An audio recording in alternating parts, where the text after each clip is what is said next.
Daniel Chen had exactly 43 minutes before the most important meeting of his entire life. 43 minutes to grab coffee, review the final contract documents one more time, and somehow arrive at his company's headquarters looking calm and collected. The reality was that he felt anything but calm. His hands were shaking slightly as he scrolled through the endless stream of messages flooding his phone. Lawyers, board members, investors, all of them demanding his attention at the exact same moment. The small corner convenience store on Fifth Avenue wasn't his usual spot. Daniel typically had an assistant who handled things like coffee runs. But today was different. Today, everyone on his team was already at the office preparing for the biggest business deal Tech Vision Industries had ever attempted. A $200 million merger that would either transform his 10-year-old tech company into an industry leader or become a cautionary tale in business schools across the country. He pushed through the glass door, barely registering the cheerful chime that announced his arrival. The store was busier than he expected for a Tuesday morning. A line of 5 people snaked from the register toward the refrigerated section. Daniel grabbed the first coffee he saw, not even checking if it was the right temperature or flavor. It didn't matter. He just needed caffeine, and he needed it fast. The line moved slowly. Too slowly. Daniel checked his watch again. 40 minutes now. The woman in front of him was buying lottery tickets and carefully selecting each number, while the cashier waited patiently. Behind him, a college student with oversized headphones bobbed his head to music only he could hear. Daniel's phone buzzed again. Another message from Patricia, his chief financial officer. Final wire transfer codes ready. Waiting on your authorization, he fired back a quick reply. In meeting at noon. We'll authorize then. The lottery ticket woman finally finished and moved aside. 3 more people ahead of him. Daniel felt his jaw clench. He forced himself to take a deep breath. Getting worked up in a convenience store line wouldn't change anything. But his mind kept racing through everything that could go wrong in the next few hours. The merger had been Patricia's idea 6 months ago. Tech Vision had developed groundbreaking software for managing renewable energy grids, but they lacked the infrastructure to scale nationally. Meridia Corp had the infrastructure but outdated technology. Together they could revolutionize how America managed its power systems. It sounded perfect on paper. The reality had been half a year of grueling negotiations, late-night conference calls with lawyers in 3 different time zones, and more stress than Daniel had experienced in his entire career. And it all came down to today. If he could close this deal, Tech Vision would create 400 new jobs, expand into 12 new states, and finally achieve the vision he'd had when he started the company in his garage a decade ago. 2 people ahead of him now. The cashier was young, probably in her early 20s. She wore the standard store uniform, a green polo shirt with a name tag that read, Lucia. Her dark hair was pulled back in a practical ponytail, and despite the rush of customers, she maintained a genuine smile for each person she served. Daniel noticed a thick textbook partially hidden beneath the counter. Computer programming, if he was reading the spine correctly. The man directly in front of him paid for his energy drink and breakfast sandwich, then walked out. Finally, Daniel stepped up to the counter and set his coffee down with more force than he intended. Lucia's smile didn't waver, but her eyes showed a flicker of concern as she glanced at his face. He must have looked as stressed as he felt. Good morning, she said warmly. Just the coffee today. Yes, please. And quickly if possible. Daniel was already pulling out his wallet, extracting his platinum credit card. The card was heavier than standard ones, made of metal, with his name engraved across the front. It was the kind of card that usually impressed people. Right now, he just wanted the transaction to process so he could leave, but Lucia didn't immediately reach for the card. Instead, she glanced at her card reader terminal, then back at Daniel, then at the card in his hand. Her expression shifted from professional courtesy to something that looked almost like worry. Sir, I need to tell you something before you use that, she said, her voice dropping slightly. There's an issue with this card reader. Daniel barely heard her. His phone was buzzing again. His lead attorney with a question about Merger Clause 17. He needed to respond before the meeting. It's fine. Just run it. No, sir, you don't understand. Lucia's voice was firmer now. 3 customers already this morning had problems. I think something's wrong with the machine. Their cards might have been compromised. You should probably use cash or a different card if you have one. Now Daniel looked up from his phone, irritation flashing across his face. He didn't have time for this. He didn't have cash, and his other cards were corporate cards linked to the same account anyway. Look, I appreciate your concern, but I'm in a serious hurry. The card is fine. The reader is probably fine. Can we just complete this transaction? Lucia bit her lip, clearly uncomfortable. But instead of backing down, she did something that surprised Daniel completely. She physically moved the card reader away from him, sliding it to the far edge of the counter where he couldn't reach it. "I can't do that, sir," she said quietly but firmly. "Not with this terminal." Behind Daniel, someone in line sighed loudly. The college kid had removed his headphones and was watching the scene with interest. Daniel felt heat rising in his face. Was a convenience store cashier really refusing to sell him a $3 coffee? "Today of all days? Are you seriously telling me you won't serve me?" His voice came out sharper than he intended, carrying across the small store. Lucia stood her ground, though Daniel could see her hands trembling slightly. "I'm saying I won't use this card reader. Give me 2 minutes to get the backup terminal from the office. It's safer." 2 minutes? I don't have 2 minutes. I have 40 minutes to get across town for a meeting that determines the future of my entire company. 2 minutes might not seem like much to you, but right now it's everything. Daniel knew he sounded like an entitled jerk, but he couldn't stop himself. The stress of 6 months was boiling over. "Sir, one of those customers who got scammed this morning?" He was an older gentleman, maybe 70. "He told me that charge wiped out his entire monthly disability check. Gone, just like that. I had to watch him nearly cry at this counter because he didn't know how he'd buy groceries for the next 3 weeks. Lucia's voice shook, but her gaze never wavered. "So yes, 2 minutes might seem like a lot to you right now, but protecting your financial security is worth it. And I'm not going to feel guilty about that." The store had gone quiet. Even the college kid behind Daniel had put away his phone and was paying attention. Daniel felt everyone's eyes on him. Part of him, the reasonable part that had built a successful company through hard work and ethical practices, recognized that this young woman was trying to help him. But another part, the part running on stress and caffeine and fear about the upcoming meeting, just wanted her to do her job so he could do his. "That's the wrong trick," Lucia said, her voice stronger now. She wasn't asking anymore. She was telling him, "You trying to rush through this and ignore a real security threat? That's the wrong trick. I'm not processing anything until I get the safe terminal. You can wait 2 minutes or you can leave without your coffee. Your choice." Daniel stared at her, genuinely shocked. In his world, people didn't talk to him like that. He was the CEO, he made the decisions. He set the pace. And now a cashier at a convenience store was refusing his business and basically calling him foolish in front of a dozen witnesses. His phone buzzed again in his hand. He glanced down at the screen and his heart stopped. It was his bank. "An automated fraud alert. Unusual activity detected on your account. Please call immediately." Daniel's eyes slowly traveled from his phone screen to the card reader Lucia had pushed away, then to Lucia herself. She was watching him with an expression that wasn't smug or superior. It was concerned. Genuinely, deeply concerned. "When did those other customers get scammed?" Daniel asked, his voice suddenly much quieter. "The first complaint came about 20 minutes ago," Lucia replied. "The second about 10 minutes after that. The third was right before you came in." Daniel felt his stomach drop. 20 minutes ago, he'd used this exact same card at the parking garage across the street. His hands suddenly felt cold despite the warmth of the store.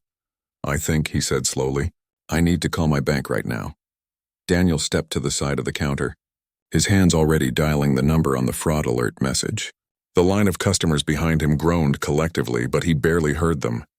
Lucia quickly motioned to the college student to come forward, processing his purchase with the backup card reader she'd just retrieved from the back office. Exactly as she'd promised, the bank's automated system answered immediately. "Thank you for calling. We've detected suspicious activity on your account. Please enter your 16-digit card number followed by the pound sign." Daniel's fingers fumbled on the keypad. He had to start over twice before getting it right. Behind him, he could hear Lucia explaining to each customer about the card reader issue, offering them the choice to use the backup terminal or pay with cash. Most chose the backup terminal. One woman thanked her profusely, saying she couldn't afford any financial surprises right now. "Connecting you to our fraud department. Please hold." The hold music was some generic jazz that made Daniel want to throw his phone across the store. He checked his watch again. 38 minutes until the meeting. His other hand still held the platinum card he'd been so eager to use just moments ago. Now it felt like it was burning his fingers. "This is Raymond from Fraud Prevention. I'm looking at your account now, Mr. Chen. Can you verify your mother's maiden name and your date of birth?" Daniel rattled off the information, his eyes fixed on Lucia as she continued helping customers. She'd been right. Completely, absolutely right. And he'd been a complete jerk about it. "Thank you. Mr. Chen, approximately 19 minutes ago, someone attempted to make a $50,000 purchase using your card information at an electronics retailer in Nevada. The charge was declined due to the unusual location and amount, which triggered our fraud detection system. However, we're also seeing 3 smaller test charges from earlier this morning, all of which went through: gas station, parking garage, and an online merchant. Did you authorize these?" "The parking garage, yes. That was me. The other 2, no." Daniel's mind was racing. If they had his card information, what else could they access? His corporate accounts? The merger funds? "I'm flagging your account as compromised. We'll need to cancel all cards associated with this account immediately, including your corporate card linked to your business account. You'll need to come into a branch in person to verify your identity before we can issue new cards or restore full access to your accounts." Daniel felt like the floor had dropped out from under him. "Wait, what? I can't access my accounts at all?" "For security purposes, we're implementing a temporary freeze until you can verify your identity in person. You can still make calls like this one, but no electronic transactions until the freeze is lifted. But I have a meeting in 37 minutes. I need to authorize a major wire transfer, $200 million. The entire merger depends on it." Daniel's voice was rising again, panic replacing irritation. "I understand this is inconvenient, sir, but someone has your financial information. If we don't freeze the accounts now, you could lose significantly more than your meeting. We're protecting you, just like Lucia had tried to do." The irony wasn't lost on Daniel. "What's the nearest branch?" he asked, forcing himself to stay calm. "Let me check your location. Looks like you're near 5th Avenue. The closest branch would be on Madison, about 2 blocks north. But sir, I should warn you that branch closes for lunch break in 8 minutes. They'll reopen at 1:30 this afternoon." 1:30. The meeting would be over by then. The opportunity would be gone. 6 months of work, hundreds of jobs, his company's entire future, all evaporating because he'd been too stubborn to listen to a convenience store cashier. "Is there any other way? Any way to verify my identity remotely? Video call? Something?" Daniel was grasping at straws now.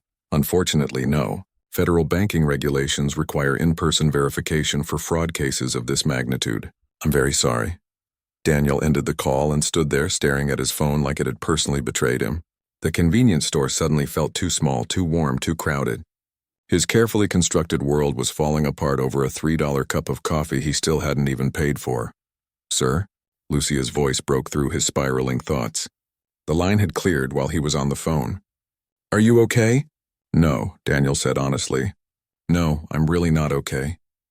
He looked at her, this young woman who'd tried to warn him, who'd stood her ground when he'd been dismissive and rude.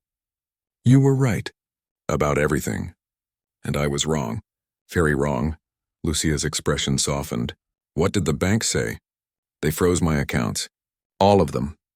I can't access anything until I verify my identity in person at a branch, and the nearest one closes in about 7 minutes. Daniel ran his hand through his hair, a nervous habit from his college days that returned whenever he was truly stressed. "The meeting I mentioned. It's a merger. $200 million, 400 new jobs.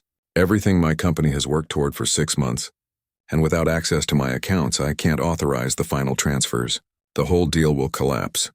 He wasn't sure why he was telling her all this. Maybe because she was the only person in this moment who wasn't depending on him for something.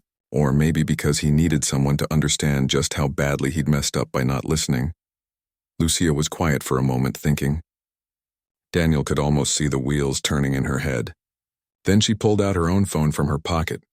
What if the bank could verify you remotely somehow? Not through their normal process, but through connections? She was scrolling through her contacts. My mom works in fraud prevention.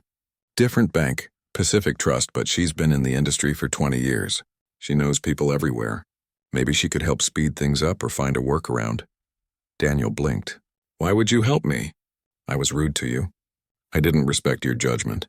I basically treated you like you didn't matter. Lucia looked up from her phone, meeting his eyes directly. Because you're not the only person who'll be affected if this deal falls apart, right? You said 400 jobs. That's 400 families, 400 people's futures. And yeah, you were kind of a jerk, but you were stressed and scared, I get it. Besides, my grandma always taught me that holding grudges is like drinking poison and expecting the other person to get sick. What's the point? She was already dialing. Mom? Hey, it's me. I know you're at work, but I have an emergency situation. There's a man here who's had his card information stolen, probably from a skimmer, and his bank froze all his accounts. He needs to get them unfrozen in the next 30 minutes or something really important is going to fall through. Is there any way you could help? Daniel listened to one side of the conversation, hope flickering to life in his chest for the first time since the bank had dropped their bombshell. Tech Vision Industries, Lucia repeated into the phone, looking at Daniel for confirmation. He nodded. Yes, it's legitimate. I'm looking at his business card right now. Daniel Chen, CEO. She paused, listening. Okay, yes, hold on. She handed Daniel her phone. She wants to talk to you directly. Explain exactly what happened and what you need. Daniel took the phone, still slightly dazed by this turn of events. Hello, Mrs. Rodriguez? This is Daniel Chen. Your daughter might have just saved my company. For the next 5 minutes, Daniel explained the situation to Lucia's mother. She was professional, asking pointed questions about the fraud alert, the timing, the amounts involved. She couldn't override his bank's security protocols, she explained, but she might be able to facilitate a faster verification process through professional channels. The problem is trust verification, she told him. Banks need to know you are who you say you are. Usually that means physically showing up with ID. But there are some workarounds for emergency business situations. Give me 10 minutes to make some calls. What's your callback number? Daniel gave her his number, then handed the phone back to Lucia. Thank you, he said, really. Thank you. Lucia shrugged, but she was smiling. Don't thank me yet. We don't know if it'll work. She glanced at the coffee he'd set down on the counter ages ago, now probably cold. Want me to get you a fresh one? On the house? Actually, yes. That would be great. Daniel managed a weak smile. And I'll pay for it properly once my bank decides to trust me again. While Lucia prepared a new coffee, Daniel checked his watch again. 31 minutes. His phone was blowing up with messages. Patricia asking for status updates. Board members wanting confirmation that everything was on track. The lawyers from Meridia Corp wondering if there were any last-minute concerns. He couldn't tell them the truth, not yet. It would create panic and possibly give Meridia Corp a reason to back out of the deal entirely. He typed a quick message to Patricia. Minor technical issue with account access. Working on resolution. Stand by. Lucia handed him the fresh coffee. It was exactly the kind he liked, though he hadn't mentioned his preference. Somehow she'd noticed the type he'd grabbed earlier and prepared the same. You're a computer science student, Daniel said, noticing the textbook again. It wasn't really a question. Junior year, Lucia confirmed. Taking classes at night, working here during the day. Not the most exciting life, but it gets me toward the degree. What made you notice the card reader issue? Most people wouldn't catch something like that. Lucia leaned against the counter, taking advantage of the temporary lull in customers. Pattern recognition, I guess. First customer came back angry about a weird charge. Could have been a coincidence. Second customer. Same story, I started wondering. Third customer, and I knew something was specifically wrong with our equipment. My manager thought I was being paranoid, but I've been studying cybersecurity in my classes. Skimming devices are more common than people think. You were studying while working the register, Daniel observed. Slow days I read between customers. My professors don't love that I miss some lectures for work, but I'm keeping up with the material. Have to, she paused. Can I ask you something? Why Tech Vision? What made you start that company? Daniel was surprised by the question, but also relieved to talk about something other than his current crisis. I grew up in a neighborhood where the power went out constantly. Old infrastructure, couldn't handle demand. My little sister had asthma, needed a machine at night to help her breathe. Every time the power failed, my parents panicked. I promised myself I'd fix that problem someday. That's what Tech Vision does. We make power grids smarter, more reliable, more efficient. Lucia's eyes lit up. That's actually amazing. I didn't know that was your mission. Most people don't. They just see the business deals and stock prices. Daniel's phone rang. Mrs. Rodriguez calling back. He answered on the first ring. Hello? Mrs. Rodriguez's voice came through crisp and businesslike. Mr. Chen, I've spoken with a colleague at your bank's fraud department. The good news is they're willing to work with you on an expedited verification process given the business circumstances. The bad news is it's still going to require documentation and multiple verification steps. Daniel felt his heart hammering. What do they need? First, they need a video call where you present your identification, driver's license and passport if you have it on you. Second, they need verification of your business identity. Corporate documents, board resolution for the merger, anything that proves you're authorized to make these transfers. Third, and this is the tricky part, they need someone from your company to vouch for you, someone who's already verified in your system. Can you arrange all that in the next 25 minutes? 25 minutes. Daniel closed his eyes, thinking through what he had available. The identification, yes. I have both documents in my briefcase in my car. The corporate documents are all digital, I can pull them up. But the third requirement, that's complicated. Everyone who could vouch for me is already at the office setting up for the merger meeting. If I pull them away now, it'll raise questions. Then you need to make a choice, Mr. Chen. Pride or practicality. Can you trust your team enough to tell them the truth about what's happening? Daniel looked at Lucia, who was pretending not to listen while reorganizing the candy display near the register. She'd told him the truth even when it made her job harder. Maybe it was time he did the same. Okay, he said. Walk me through exactly what I need to do. The next 15 minutes were controlled chaos.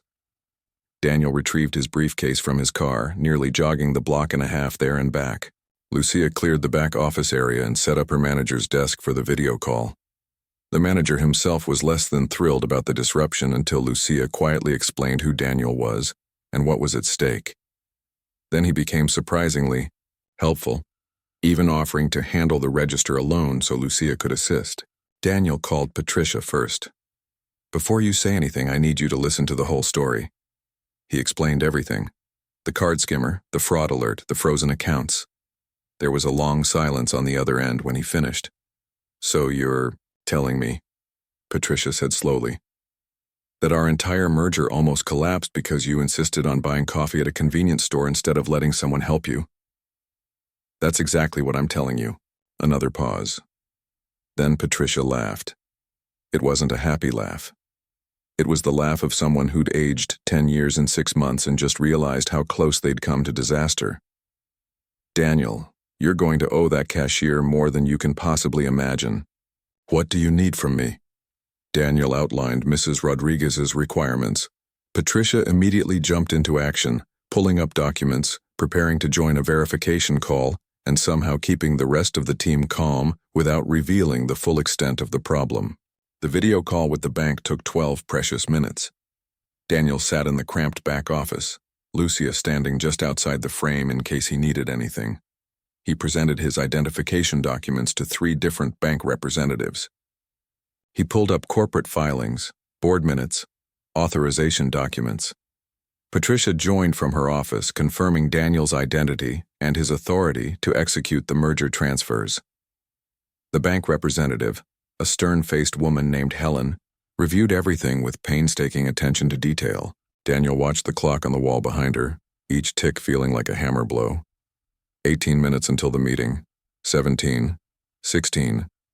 Mr. Chen, I'm also going to need verification of the specific accounts involved in today's transfer. Can you provide the routing numbers and account verification codes? Daniel's mind went blank. Those codes were in his phone, in a secure app, protected by biometric identification. But the app was linked to his frozen account access. He couldn't open it. The codes are in my phone, he said, trying not to let panic creep into his voice. But the app won't open because of the account freeze, Helen frowned. Without those codes, I can't lift the freeze on your corporate transfer capabilities. It's a security protocol. This was it, the moment where everything fell apart despite everyone's best efforts. Daniel looked up at Lucia, who was watching through the office window with concern written across her face. Then she held up her phone. On the screen was a note that read, "Where are the codes backed up? Of course, Daniel always kept backups of critical information. Wait, he told Helen. The codes are backed up in my email, corporate email. Can you access that? If your email isn't linked to the frozen accounts, yes. Daniel walked Helen through accessing his email system, which thankfully used a different authentication system than his banking. He found the backup file, sent it to Helen, and watched her verify each code against the bank's records. Everything checks out, Helen finally said. 14 minutes until the meeting. I'm lifting the freeze on your corporate transaction abilities. You'll be able to authorize transfers immediately. However, your personal accounts will remain frozen until you can visit a branch in person with physical identification. That's fine, thank you so much. Daniel ended the call and slumped back in the chair, feeling like he'd just run a marathon. Lucia poked her head into the office. You got it? You're okay? I got it. Thanks to you. Thanks to your mom. Thanks to your manager for letting me commandeer his office. Daniel stood up, gathering his documents. I have to go. The meeting starts in 13 minutes and I still need to get across town. Traffic is terrible on 5th this time of day, Lucia said. But if you cut through Maple Street and take the back way past the old courthouse, you can save at least 5 minutes. My mom drives that route to work every day. Daniel paused at the door, really looking at Lucia for the first time since this whole ordeal began. She was young, probably barely out of her teens, working full-time while studying computer science, living in the same kind of neighborhood he'd grown up in, if her shortcut knowledge was any indication, and she'd just saved his company without expecting anything in return. I need to pay you back for this, Daniel said. Not just the coffee, everything. Lucia shook her head. You don't owe me anything. Just go close your deal. Create those 400 jobs. Make your power grids work better so some kid with asthma doesn't have to worry about the machines keeping them alive. She paused, a slight smile crossing her face. And maybe next time someone tries to warn you about something, listen the first time instead of the hard way.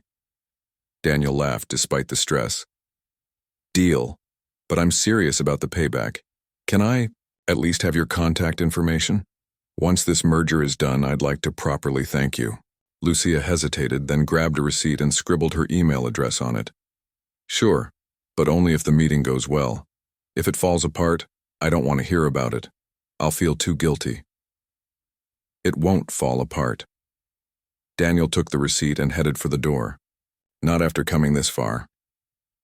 The drive across town was exactly as terrible as Lucia had predicted, but her shortcut worked. Daniel pulled into the Tech Vision headquarters parking garage with 4 minutes to spare. He grabbed his briefcase, straightened his tie, and walked into the building trying to look like a man who had everything under control and definitely hadn't just experienced a complete financial crisis in a convenience store back office. Patricia was waiting by the elevators. She looked at him, taking in his slightly disheveled appearance and the sheen of stress sweat on his forehead. You look terrible, she said. I feel terrible. But I'm here, and the accounts are working. The MeridiaCorp team arrived 10 minutes ago. They're in the conference room making small talk with the board. Everyone's wondering where you've been. Patricia pressed the elevator button. What should I tell them? Daniel thought about it. Tell them I was handling a security issue, which is technically true. The elevator doors opened. Inside, 2 MeridiaCorp executives stood in expensive suits looking confident and relaxed. They smiled when they saw Daniel. Mr. Chen, we were wondering if you'd gotten cold feet, one of them joked. Not at all, Daniel said smoothly, stepping into the elevator. Just ensuring all our security protocols were functioning properly. You can never be too careful with transactions of this magnitude. The executive nodded approvingly. Wise thinking. We appreciate a partner who takes security seriously. If only they knew the full story, Daniel thought. But he just smiled and made small talk about market conditions and quarterly projections as the elevator climbed toward the executive floor. The conference room was impressive. Floor-to-ceiling windows overlooking the city, a table that could seat 20 people, digital screens on every wall showing various presentations and documents. The MeridiaCorp team had brought 8 people. TechVision had 7, including Daniel. Lawyers sat at smaller tables along the walls, ready to address any last-minute concerns. Daniel took his seat at the head of the table, Patricia to his right. He pulled out his tablet and opened the merger documents. Everything was in order. The terms they'd negotiated over 6 months of intense discussion. The financial structures that would benefit both companies. The integration timeline that would minimize disruption while maximizing efficiency. Richard Blackwood, the CEO of Meridia Corp., sat at the opposite end of the table. He was 62, silver-haired, and had the kind of presence that came from 40 years in business. He'd built Meridia Corp. From a small regional power company into a national infrastructure giant. This merger was his legacy play, the deal that would cement his reputation before retirement. "Shall we begin?" Richard asked, and everyone in the room fell silent. For the next hour, they walked through every detail of the merger agreement. Financial terms, organizational structure, integration timelines, board composition, employment guarantees, patent sharing, market expansion plans. Each section was reviewed, discussed, and formally approved by representatives from both companies. Finally, they reached the moment of truth. The actual transfer of funds and signing of documents that would make the merger legally binding. "Mr. Chen," Richard said formally, "TechVision is prepared to execute the agreed-upon transfer?" Daniel pulled up his banking access on his tablet. His hands were steady now. All the earlier panic burned away by adrenaline and determination. He entered his authorization codes. The same codes that Helen from Fraud Prevention had verified just an hour earlier in a convenience store back office. "TechVision is ready," Daniel confirmed. He initiated the transfer, $200 million moving from one company to another, transforming two separate entities into one unified force. The tablet showed the processing icon, a small circle spinning endlessly. Everyone in the room watched their own screens, waiting for confirmation. Then simultaneously, tablets around the room chimed. "Transfer complete. Merger executed. Done." The conference room erupted in applause. Handshakes all around. Richard Blackwood crossed the length of the table to clasp Daniel's hand firmly, genuine warmth in his expression. "Welcome to the next chapter," he said. "Together we're going to change how this country powers itself." Daniel smiled and said all the right things. He posed for photos with the Meridia Corp team. He answered questions from the lawyers about next steps and integration timelines. He reviewed the press release that would go out within the hour, announcing the merger to the business world. On the surface, he was the picture of a successful CEO who'd just closed the deal of his career. Inside, his mind kept drifting back to a small convenience store on Fifth Avenue. The celebration continued for another 2 hours. Champagne appeared, though Daniel stuck to water. His stomach was still in knots from the morning's stress. The board members were ecstatic, already talking about stock prices and market positioning. Patricia caught his eye across the room and gave him a knowing look. She was one of the few people who understood how close they'd come to disaster. Finally, as the afternoon sun began to slant through the conference room windows, Daniel managed to extract himself from the festivities. He told everyone he needed to handle some follow-up calls, which wasn't entirely untrue. But first, there was something else he needed to do. He went to his office and closed the door. The space was large, modern, with awards and recognitions lining one wall. Photos of TechVision's growth over the years, a framed copy of the patent that had started everything, his engineering degree from MIT. All the markers of success that were supposed to prove he'd made it. Daniel pulled out the receipt Lucia had given him with her email address. He stared at it for a long moment, then opened his laptop and started typing. "Lucia, the deal closed. 400 jobs are being created. Your warning, your help, and your mother's connections made it all possible. I know you said I didn't owe you anything, but I disagree. What you did today went far beyond your job description. You saw a problem. You spoke up even when it was uncomfortable. And you followed through to help a complete stranger who frankly didn't deserve your kindness. That's not common. That's exceptional. I'd like to take you to lunch this week if you're available, not as a business obligation, but because I genuinely want to thank you properly and learn more about your work in computer science. Let me know when works for your schedule. Daniel." He hit send before he could second-guess the message. Then he leaned back in his chair and finally allowed himself to feel the full weight of what had happened. He'd almost thrown away everything because he couldn't spare 2 minutes. to listen to someone trying to help him. His pride, his stress, his sense of self-importance had nearly cost his company its future. The only reason the merger had succeeded was because Lucia had been stubborn enough to stand her ground and generous enough to help him even after he'd dismissed her concerns. There was a knock on his door. Patricia entered without waiting for permission, a habit from years of working together. "You okay?"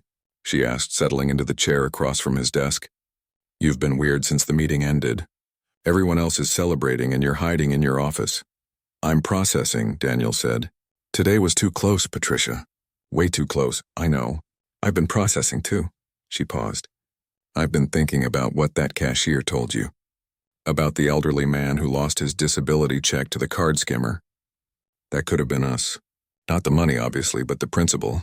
We could have lost everything because we were too busy to pay attention to what was actually important." Daniel nodded slowly. "When we build out the new structure after the merger, I want to create a position. Someone whose job is specifically to look for the problems everyone else is too busy to see. The security gaps, the ethical concerns, the places where we're moving so fast we might be missing something critical. Like a chief ethics officer? More than that. I'm thinking director of consumer trust and security. Someone who has the authority to say no to anyone in the company, including me, if they spot a genuine problem. Someone who understands that the best technology in the world is worthless if it hurts the people it's supposed to serve." Patricia raised an eyebrow. "That's a pretty big position. You have someone in mind?" Daniel glanced at his laptop where Lucia's email sat in his sent folder. "Maybe I need to think about it more. But today taught me that sometimes the most valuable perspectives come from unexpected places." His phone buzzed. A response from Lucia, surprisingly quick. "Congratulations on the deal. Honestly, I'm just glad it worked out. And sure, lunch sounds nice, but only if you promise not to be late because you're too important to listen to traffic warnings." There was a smiley face emoji at the end. Daniel found himself genuinely smiling for the first time all day. He showed the message to Patricia. "I like her already," Patricia said. "She's got guts." "When are you meeting her?" "I don't know yet. Let me respond." Daniel typed back, suggesting a few options for later in the week, then put his phone down. "There's something else I need to do today. I need to go back to that bank branch and unlock my personal accounts. The fraud department said I have to do it in person. Want me to come with you? Moral support? No, you should stay here and handle the post-merger celebration. Someone needs to keep the board members from getting too drunk and saying something embarrassing to the press." Daniel stood and grabbed his briefcase. "I'll be back in a few hours." The bank branch on Madison was quieter in the afternoon than it would have been during the morning rush. Daniel was grateful for that. A young representative named Kevin helped him through the verification process, checking his identification multiple times and asking a series of security questions that felt almost comically detailed after everything he'd already been through that day. "Okay, Mr. Chen, your accounts are now fully restored," Kevin finally announced. "New cards will be mailed to you within 5 business days. In the meantime, we can provide temporary cards for immediate use." "Thank you." Daniel accepted the temporary cards, then hesitated. "Can I ask you something? The fraud alert system that caught the Nevada purchase attempt, how does it work?" Kevin seemed surprised by the question, but launched into an explanation about machine learning algorithms, purchasing pattern analysis, and geographic flagging systems. It was technical and detailed.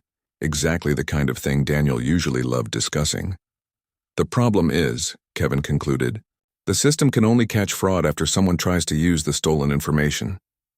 It can't stop the information from being stolen in the first place. That's why physical security at point-of-sale terminals is so critical.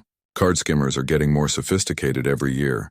What if there was a way to detect compromised terminals before they could steal information?"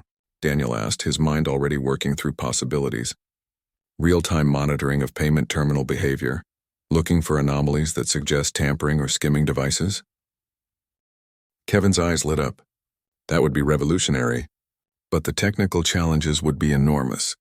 You'd need cooperation from thousands of merchants, standardized monitoring protocols, and a way to alert store employees immediately when something seemed off. Daniel pulled out his phone and made a note. TechVision's expertise was in smart grid management, but the underlying principles of detecting anomalies in networked systems could potentially apply to payment security. It was worth exploring. Maybe it could even become part of the expanded mission after the merger. He left the bank feeling thoughtful. The day that had started with a crisis was ending with new possibilities. He'd closed the biggest deal of his career, but more importantly, he'd learned something that couldn't be measured in dollars or stock prices. As he drove back to the office, Daniel found himself taking the route Lucia had suggested that morning. Through Maple Street, past the old courthouse, it was indeed faster than the main roads, cutting through neighborhoods that reminded him of where he'd grown up. Small shops, modest homes, people working hard to get by. This was who Tech Vision was supposed to serve. Not just the big corporations and wealthy investors, but regular people who needed reliable power for their medical equipment, their small businesses, their daily lives. He'd gotten so caught up in the business side of things, the negotiations and stock prices and board meetings, that he'd almost forgotten the original mission. A kid with asthma who needed machines to breathe at night, an elderly person on disability who couldn't afford to lose their monthly check to financial fraud. A college student working full-time while pursuing a degree, trying to build a better future for herself. These were the people who mattered. These were the people he'd started Tech Vision to help. Daniel pulled into the Tech Vision parking garage, the same one where he'd parked that morning before walking to the convenience store. Had it really only been 8 hours ago? It felt like a lifetime. His phone rang, an unknown number. He almost didn't answer, but something made him pick up. "Mr. Chen, this is Helen from the bank fraud department. I wanted to follow up on this morning's case. We've traced the card skimming operation to a criminal network that's been operating across the city for the past 3 weeks. Your report, combined with information from the convenience store employee who first noticed the problem, helped us identify the pattern. We're working with local police to shut down the operation." "That's good news," Daniel said. "The cashier who reported it, she deserves a lot of credit. Her name is Lucia Rodriguez. Actually, we're already aware. The store's regional manager contacted us this afternoon. Apparently, Ms. Rodriguez has been documenting suspicious terminal activity for 2 weeks. But her concerns weren't taken seriously until your high-profile case brought attention to the issue. She's quite detail-oriented." Daniel felt anger flash through him. 2 weeks. Lucia had been trying to warn people for 2 weeks and nobody had listened. Just like she'd tried to warn him and he hadn't listened. How many people had been victimized in that time because the adults in charge assumed a young cashier couldn't possibly know what she was talking about? "Helen, is there anything I can do to help with the investigation?" "Resources, technical expertise, anything? Just keep your documentation of this morning's events. We may need you to provide a formal statement at some point, but honestly, the most important thing you can do is spread awareness. Card skimming is a growing problem, and people need to be more vigilant about where and how they use their payment cards." After the call ended, Daniel sat in his car for a few more minutes thinking. Then he made another note on his phone: research payment security technology, potential new division for Tech Vision. Talk to Patricia about expansion possibilities. The merger had opened up new resources and capabilities. Maybe it was time to expand Tech Vision's mission beyond just power grids. Smart security systems, fraud detection, consumer protection, all areas where technology could make a real difference in people's daily lives. He finally headed up to his office, where the celebration was still going strong. But now Daniel felt like he was actually part of it, not just going through the motions. Today had been a wake-up call in more ways than one. He'd been reminded that success wasn't just about closing big deals or impressing boards of directors.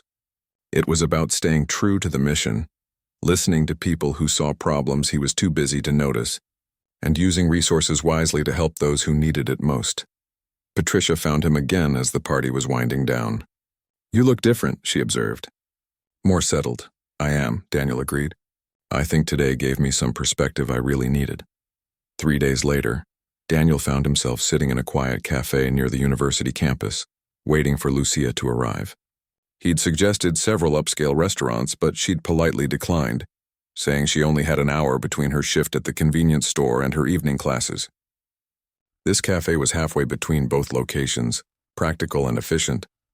Daniel had spent those 3 days doing research, not just on payment security technology, though he'd certainly explored that, but on Lucia herself. He'd reached out to her manager, who'd been surprisingly forthcoming once Daniel explained his intentions. He'd learned that Lucia had applied to Tech Vision's summer internship program 5 months ago. Her application had been strong. Good grades, clear passion for technology, excellent problem-solving skills demonstrated through several class projects. She'd been rejected, not because she wasn't qualified, but simply because TechVision had already filled all available slots with students from prestigious universities. Students who had the luxury of working unpaid internships because their families could support them financially. Students who didn't have to work full-time at convenience stores while taking classes. The irony wasn't lost on Daniel. His company talked constantly about diversity and opportunity, but their hiring practices favored those who already had advantages. They were missing talented people like Lucia simply because she didn't fit the traditional mold. Lucia arrived right on time, slightly out of breath from hurrying. She'd changed out of her convenience store uniform into jeans and a TechVision t-shirt that made Daniel do a double-take. "I got it at a career fair last year," she explained, noticing his expression. "Your company had a booth. I talked to one of your engineers for like an hour about grid optimization algorithms. That's actually what inspired me to apply for the internship." She sat down across from him. "Which I didn't get, obviously." "I know," Daniel said, "and I'm sorry about that. Your application was solid. The rejection wasn't about your qualifications." Lucia shrugged, though he could see the disappointment still lingering. "It's fine, I get it. You had better candidates from better schools. I'm just a community college student working retail, not exactly the impressive resume you're looking for." "Actually, that's exactly what I'm looking for. I just didn't know it until 3 days ago when you saved my company from imploding." Daniel leaned forward. "Can I tell you what I've been thinking about since the merger closed?" Over the next 20 minutes, Daniel laid out his vision, the new position he wanted to create, Director of Consumer Trust and Security, someone who would have the authority and responsibility to identify risks that others might miss, someone who understood technology, but also understood real-world application and consequences, someone who would speak truth to power even when it was uncomfortable. The role would involve working with our security teams, our product development teams, and our customer service operations, Daniel explained. "You'd help us build systems that protect consumers, not just generate profit. You'd be the voice in the room asking, but what could go wrong? How when everyone else is excited about moving fast and breaking things?" Lucia listened intently, her expression shifting from curiosity to disbelief. "Mr. Chen, I appreciate what you're saying, but I'm a college junior. I'm not qualified to direct anything. I don't even have my degree yet. You identified a security threat that could have cost me my company. You stood up to someone who was being dismissive and rude because you knew it was the right thing to do. You coordinated a complex solution under pressure involving multiple institutions and stakeholders. Those are exactly the qualifications I need." Daniel pulled out a folder he'd prepared. "Obviously, you'd need training and support. We'd structure the role to work around your class schedule. You'd finish your degree on our dime. Full tuition coverage plus a salary that reflects the importance of the position. Starting at $95,000 a year." Lucia's coffee cup stopped halfway to her mouth. "I'm sorry, what?" $95,000.